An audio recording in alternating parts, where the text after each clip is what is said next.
Alright, so today I'll be talking about the Persian Wars, and as we can see here on this map, kind of a reminder, the Persians, they had the largest empire the world had seen, and they will be trying to conquer Greece, which is right here. So you're going to see this take place and what goes on here.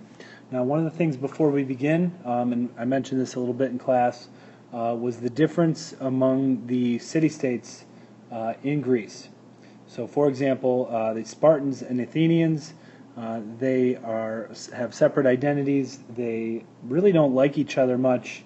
I also mentioned that Athens were the ones that were kind of out there for experimenting with democracy, and generally they're not united. However, the threat of the Persians on the horizon really are going to be what unite the Greek city-states for the Persian Wars. But before we get into that, it's important to recognize the changes that have happened within the Greek army. First of all, during the Dorian Age, only the rich really could afford to fight. That was because the weapons were made of bronze. However, there is a major switch from bronze to iron. Okay, so iron will be used. Oops. Oh man, that's really tough to read. Sorry about this. Let's try again.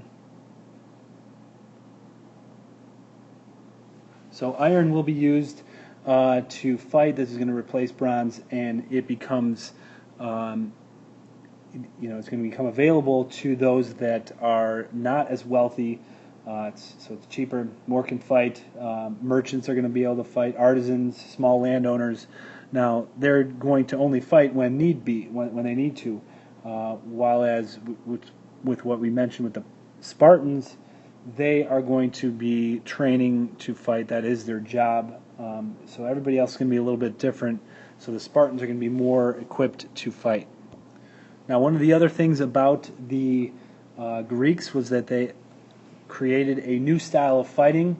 They got into a formation called the Phalanx. This is a depiction on the left of the Phalanx of these men standing side to side, shield to shield, with a spear ready to fight. On the right, you have a depiction from the movie 300, where they are about to engage with the Persians.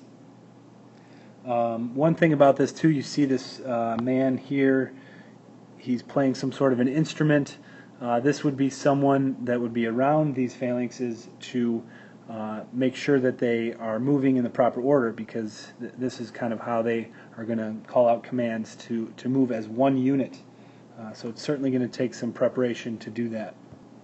So really the first conflict that's going to take place between the Persians and the Greeks is going to be at the Battle of Marathon. But prior to that, Darius, or Darius as we referred to him before, they have reached this area, Asia Minor, with some minor scuffles with groups that had allied with the Athenians. So now Darius is going to send his men across. So this is in 490 BC. They're going to cross the Aegean Sea, and they are going to fight in the first major battle, and that's the Battle of Marathon. You can see that right there. And the Persians have about 25,000 men that are crossing to engage in this battle, and the Athenians are going to come out on top. And they had probably about 10,000 Athenians. Other city-states were called on to come help, Sparta specifically, but Sparta was partaking in some religious festivities, and they couldn't come yet. But they were actually on their way, but the Athenians defeated them in this battle. The Persians lost about 6,000 of their men, and the Athenians lost only about 200. So this was a huge victory for Athens. The Persians would cross the Aegean again and not come back for 10 years. However, the Athenians are going to have kind of a false sense of pride here and hope, and they felt like they didn't need to prepare for the Persians. They thought they would never come back. However, after the Battle of Marathon, directly after, you had a man by the name of Phidippides, and he ran from Marathon to Athens, which was 26.2 miles, to deliver the news that they had defeated the Persians and that Athens should prepare for them in case they had sailed around. So this was good news. He delivered the news successfully, and unfortunately, after he delivered the news, he collapsed and died. And hopefully, when I run my marathon on Sunday, I won't collapse and die myself. But anyways, Athens is going to have time to defend the city and get ready just in case the Persians came to attack Athens. So they didn't. Like I said, they're going to go back to Asia Minor and take about 10 years off. So Persia had some other things to deal with. They dealt with Egypt for a short time. But one person in Athens was persistent on making sure they were ready in case the Persians did come back, and that was Themistocles. He pushed Athens to invest more in their military, specifically their navy.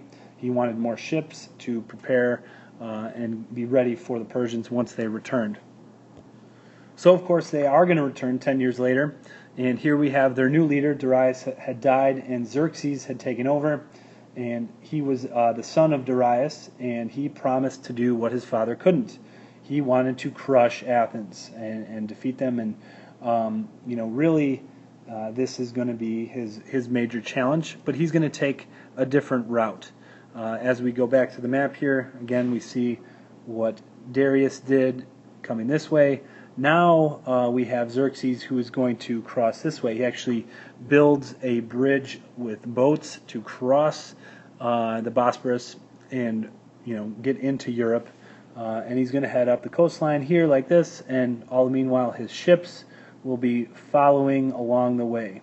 So the Greeks knew this was going to happen. They knew they were coming, so they prepared for them, and they wanted to fight on their turf, so to speak, and pick their place. So this is where the famous Battle of Thermopylae is going to take place. You see this here. And the Greeks chose this spot because of the narrow passageway, and this would kind of reduce the numbers. The numbers wouldn't be much to contend with. So this is where the famous 300 Spartans are going to fight, among others. But then those others are going to abandon the plan and head back to their city-states. And the 300 men are all going to die on the battlefield here at Thermopylae. But what this does is it buys time. It's going to stop them for 3 days. It inspires the other Greeks to fight off the Persians, and so this is going to continue. Now, what Xerxes does after Thermopylae, he heads to Athens, and he destroys Athens. Now, if you remember about the Persians, this is something that they didn't do too often, but he does this, and he regrets it immediately, because most of the people had retreated and left Athens, so he didn't really gain much by doing it. Then we have two more big battles that are going to be kind of the deciding factors in this war. The first one, the Battle of Salamis, you can see that here. This is the battle at sea, or the fight at sea. Now the Persians had these big boats that they're going to try to maneuver. All the meanwhile, you have the Greeks, and specifically the Athenians, that had these triremes, which we'll see tomorrow in class a little bit. And Themistocles convinced Athens to abandon, convinced the Athenians to abandon Athens and retreat to this area. So Xerxes kind of takes the bait and sends his ships into this narrow passageway. The triremes are much smaller, and they're going to be able to maneuver and act as battering rams into Xerxes' ships, and about a third of his fleet is destroyed. Now the other battle is going to take place at Plataea in 479. So Plataea is a land battle that takes place where the Greeks are pretty much going to crush the Persians. This is kind of like the Persians' last hurrah, their last Hail Mary pass that's going to fail in the end.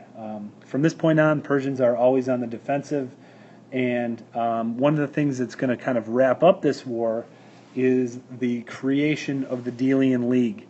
So the Delian League is a group of city-states and it's going to start in Delos. It's an island in the Aegean, but really it's going to be led by the Athenians, and their plan is to form an alliance that is going to finish driving the Persians out of Greece, which is going to last a few more years, and then they will successfully have won the Persian Wars.